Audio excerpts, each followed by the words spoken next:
रही मैं हूं कमर जमान और आप देख रहे हैं मेरा YouTube चैनल। उम्मीद करता हूं कि आप मेरी वीडियो को बहुत ज़्यादा एंजॉय करते होंगे। अगर नहीं भी करते तो आज आप ज़रूर करेंगे। ये मेरी वीडियो उन लोगों को लिए है जो बड़े साइज़ का रैक ढूंढ रहे थे। उनकी यही डिमांड थी कि हमारे पास फ्रिज बहुत बड़े साइज़ का हो, फैमिली बड़ी है, बिजली भी कम लेती हो, कूलिंग भी ज़्यादा और प्राइस भी मुनासिब हो। तो उनके लिए बड़ी ज़बरदस्त वीडियो, क्योंकि आज जो मैं फ्रिज लेके आया हूँ, रफ लेके आया हूँ, ये वाकई ही बड़ा कमाल का है। जिसका मॉडल है पेल कंपनी का 2260GRB। इससे पहले जो इनका मॉडल था वो था 2250, जो अभी डिसकंटिन्यू हो चुका है और उसके बाद कंपनी की लेटेस्ट लॉन्चिंग आ गई है। तो मैंने सोचा जी कि अगर कंपनी का एक लेटेस्ट मॉडल है तो सबसे पहले मेरी यूट्यूब फैमिली को पता होना चाहिए, इन्फॉर्मेशन होनी चाहिए कि जब आपने फ्रिज परचेज करने जाना है तो आपने कौन सा फ्रिज परचेज करना है। तो आप देख रहे हैं ये GRB 2260 इन्वर्ट्रॉन ये फ्रिज है जो बहुत ही कम बिजली लेता है, जिसको आप सोलर यूपीएस जनरेटर जिस पे मर्जी ऑपरेट कर सकते हैं। ये ब्लैक और ग्रे कलर के अंदर है, ये आप देख रहे हैं। यहाँ पे इसके ऊपर ये प्रॉपर मेंशन है जंबो फ्रीजर, बड़े साइज का फ्रीजर है, बहुत बड़ा फ्रीजर है। ये मैं आपको दिखाता हूँ। उसके बाद इसकी वारंटी की बात करूँ तो इसकी 10 ईयर कंप्रेसर वारंटी है और 1 ईयर इसकी पार्ट्स की है, किट की, सारा कुछ इसके अंदर आ जाता है।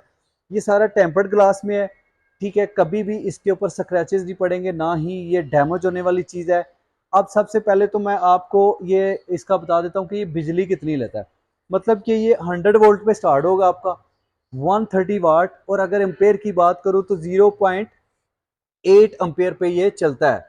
मतलब कि बिजली की बचत भी बहुत ज़्यादा है। और अगर आप इसमें इसकी ईयरली काउंटिंग करें तो आप एक साल में 5000 तक इसमें इलेक्ट्रिसिटी की सेविंग कर सकते हैं, 5000 सेव कर सकते हैं इसके अंदर।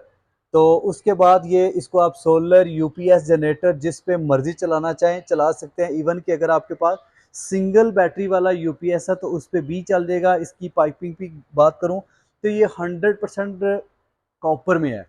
अब इसका जो फ्रीजर कूलिंग करता है वो बहुत ही फास्ट कूलिंग करता है, क्विक फ्रीजिंग है, 25 मिनट के अंदर ग्लेशियर की तरह बर्फ जमा के रख देता है। ये वाकई बहुत ज़बरदस्त है। उसके बाद यहाँ पे आप देख रहे हैं कि ये 100% कॉपर में है और इसका जो ABS प्लास्टिक यूज़ हो रहा है वो आपकी हेल्थ से रिलेटेड बहुत अच्छा, ख़राब होने वाली चीज़ नहीं है, स्मेल नहीं आएगी। तो ये थे उसके जो मेन पॉइंट। तो अब ज़रा इनको डिटेल के साथ थोड़ा सा आपके साथ शेयर करता हूँ कि किस तरह से वर्क करती है, कैसी फ्रिज है। सबसे पहले तो मैं इसका फ्रीजर खोलता हूँ, ये देखें आप, वाह, सबसे बड़ा फ्रीजर है इसका। इसके अंदर 3 शेल्फ यूज हो रही हैं।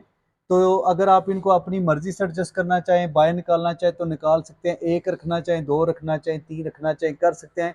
हिडन इसकी पाइपिंग है, इसमें लीकेज भी नहीं होगी। और साइडों पे जो इसके शेल्फ, मल्टी शेल्फ यूज हो रही है, ये देख रहे हैं, मल्टी जोन ये भी है। उसके बाद ये इसके अंदर स्मार्ट लाइट, ऊपर भी लाइट लगा दी है और LED लाइट लगी हुई है कि जब आप इसको ऑन करेंगे तो ये बिल्कुल वाइट लाइट और एनर्जी सेवर जो आपके पूरे फ्रीजर के अंदर लाइट होगी। और बिल्कुल ये एक इस तरह से एक डे का जो व्यू होता है ना उस तरह से होगा।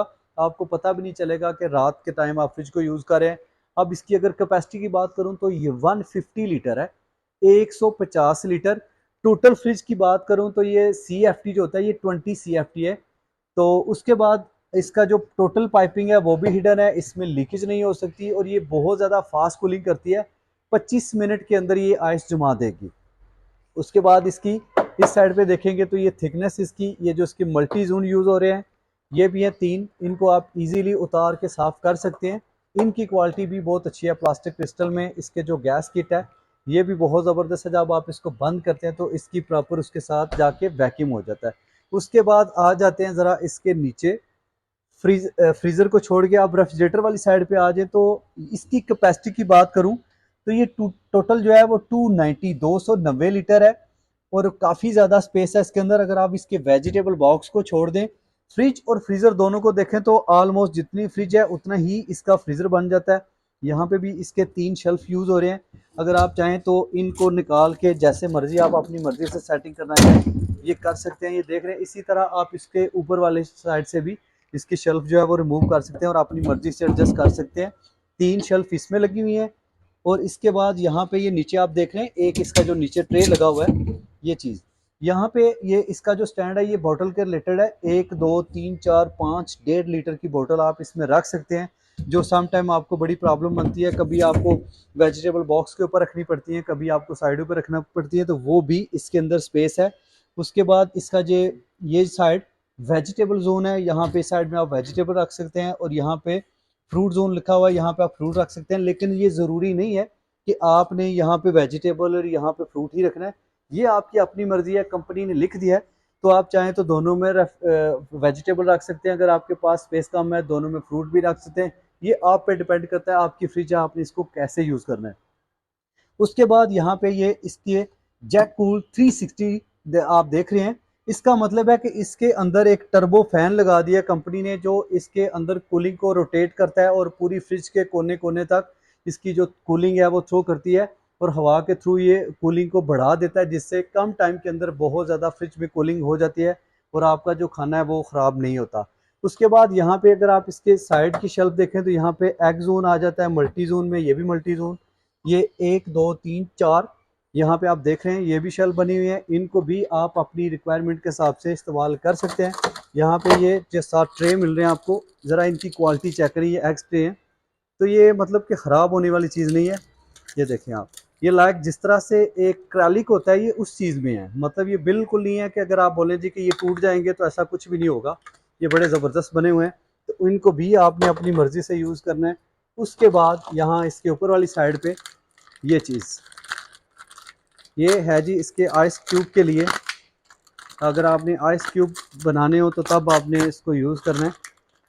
तो ये इसके अंदर 2 इस तरह की ये ट्रे बने हैं, जिसमें आपने पानी भरने के बाद आपने प्रॉपर, चाहे तो आप इसको नीचे रख दें, चाहे तो आप जहाँ मर्ज़ी रखना चाहे रख सकते हैं। उसके बाद ये इसका स्क्रैपर, जिसको बहुत कम लोग यूज़ करते हैं, फेंक देते हैं, जिससे बहुत ज़्यादा प्रॉब्लम बनती है। लेकिन इसको जब आपकी फ्रिज के अंदर, क्योंकि ये डायरेक्ट कूल फ्रिज है, डायरेक्ट कूल का मतलब है कि जब आप इसको यूज़ करेंगे तो इसके अंदर वो सारी आइस जम जाएगी, साइडों पे आगे पीछे ग्लेशियर बन जाएगा, जिसको आपको साफ़ करने में थोड़ी सी प्रॉब्लम भी होती है। लेकिन जिस इन्वायरमेंट में हम रह रहे होते हैं, हमारी लाइट हमारे टेम्परेचर के हिसाब से हमें ये चीज़ बहुत ज़्यादा सूट करती है, क्योंकि ये बहुत जल्दी कूलिंग कर देती है। तो इस चीज़ को भी आपने इसी तरह ही संभाल कर रखना है और यूज़ करना है। उसके बाद यहाँ पे इसकी ये नॉब बनी हुई है, इसका जो थर्मोस्टेट, जहाँ से आपने इसकी सेटिंग करनी है। इसकी 1 से लेके टोटल जो इसके पॉइंट है वो 7 है, मतलब 1 से लेके 7 तक आप इसको अपनी मर्ज़ी से यूज़ कर सकते हैं। तो ये आप पे डिपेंड करता है कि आपने इसकी कौन सी स्पीड रखनी है। इसी तरह अगर आ जाते हैं जी कि इसके जो नीचे गैसकेट लगा हुआ है, ये भी बहुत ज़बरदस्त है, ये आप देख रहे हैं।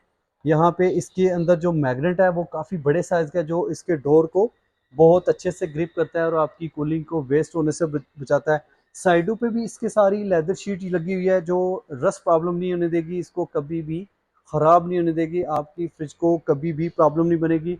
और उसके बाद जो इसका जो कंप्रेसर है वो भी क्लाइमेट ट्रॉपिकल कंप्रेसर है, मतलब कि ये वो कंप्रेसर है जो आपके मैक्सिमम टेम्परेचर में, इवन आपका 50 टेम्परेचर भी हो तो तब भी ये फ्रिज कूलिंग नहीं छोड़ेगी, क्योंकि इसका कंप्रेसर बहुत ही ज़बरदस्त है, बहुत टॉप क्लास का कंप्रेसर लगा हुआ है, जो बहुत कम बिजली में, अगर आपके 100 वोल्ट आ रहे हैं।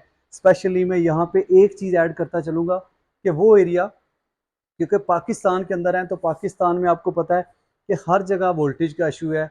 अगर सिटी में नहीं, लेकिन कुछ एरियाज़ ऐसे हैं जो हमारे गांव होते हैं, विलेज होते हैं, वहाँ पे वोल्टेज का बड़ा इशू होता है, लोगों की फ्रिज नहीं चलती, फिर लोगों को साथ स्टेबलाइजर लगाने पड़ते हैं, पता नहीं क्या कुछ करना पड़ता है।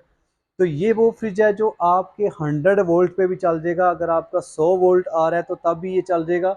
और ये बहुत ज़्यादा डीप कूलिंग करता है। डीप कूलिंग मीन के कूलिंग करने के बाद ज़्यादा टाइम तक आपका टेम्परेचर इसमें मेंटेन रह सकता है, आपकी आइस मेल्ट नहीं होगी। काफ़ी बड़े साइज़ की, काफ़ी बड़ी फैमिली के लिए बहुत ज़बरदस्त फ्रिज है। आप देख सकते हैं कि इसमें ऊपर फ्रीज़र में स्पेस भी बहुत ज़्यादा है, और नीचे फ्रिज के अंदर भी बहुत ज़्यादा है, और साइडों पे जो इसकी शेल्फ बनी है इसमें भी स्पेस बहुत ज़्यादा है।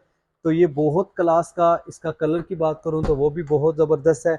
और अगर आप इसके टोटल वेट की बात करते हैं तो इसका जो नेट वेट है वो है 72 kg, और मतलब अगर आप इसको ग्रॉस वेट इसकी पैकिंग के साथ चेक करें तो ये ऑलमोस्ट 82 kg तक चला जाता है। मतलब कि काफ़ी ज़्यादा हैवी फ्रिज है। वो इसलिए हैवी है कि इसका मटेरियल बहुत अच्छा लगा हुआ है, इसकी क्वालिटी बहुत अच्छी है, क्योंकि अगर इसकी क्वालिटी बहुत अच्छी है तो ज़ाहिर बात है फिर इसकी कूलिंग भी बहुत अच्छी है। तो यहाँ पे आप देख सकते हैं सारे स्पेसिफिकेशन फीचर्स वगैरह इसके ऊपर सारा कुछ मेंशन है। तो उम्मीद करता हूँ कि आपको ये मेरी वीडियो बहुत अच्छी लगी होगी। अगर आप सोच रहे थे अभी तक कि हमने फ्रिज लेना है, कौन सा फ्रिज लें जो बिजली भी बहुत कम ले, कूलिंग बहुत ज़्यादा और रिजनेबल प्राइस के अंदर हो और एक लॉन्ग टाइम तक चले, तो मेरे ख्याल से ये एक मेरी एक ज़ाती राय के पॉइंट ऑफ व्यू से एक बेस्ट ऑप्शन है। तो मैं आपको यही कहूँगा कि अगर आप एक अच्छा रफ़ लेना चाहते हैं तो one of the best unit है।